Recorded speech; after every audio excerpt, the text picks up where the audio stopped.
The Purpose of This World by Yoshua November. When some Jews cannot explain the sorrow of their lives, they take a vow of atheism. Then everywhere they go, they curse the God they don't believe exists. But why? Why don't they grab him by the lapels, pull his formless body down into this lowly world, and make him explain? After all, this is the purpose of creation: to make this coarse realm a dwelling place for his presence.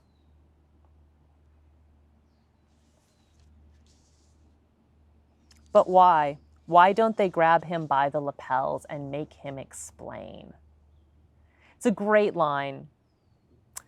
Yoshua November is an Orthodox Jewish poet whose poetry frequently wrestles with faith, what the life of faith can look like, how we can be people of faith in a world that is filled with so much suffering, both individual suffering and communal suffering.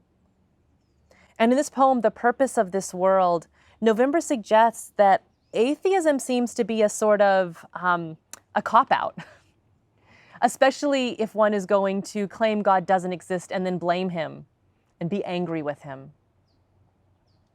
But of course, I think we all kind of know that on some level.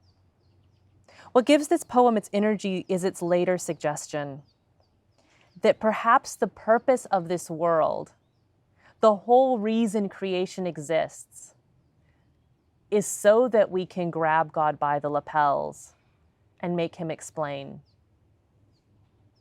When I think of the incarnation, when I think of God coming to dwell among his people, be that through the tabernacle and the temple, or be that in the person of Jesus, I don't think of the purpose of this world being for God to give me an explanation for his doings. I think of maybe the purpose of this world somehow like, joining heaven and earth, or creating a sort of dwelling place for God. But somehow that's like shrouded in incense and like candles and holiness and gold and fancy stuff, right? But not so for November. After all, this is the purpose of creation: to make this coarse realm a dwelling place for his presence. The only way that it can become a dwelling place, though, if we pull him down and make him explain. Wrestling with God can seem really scary and really dangerous.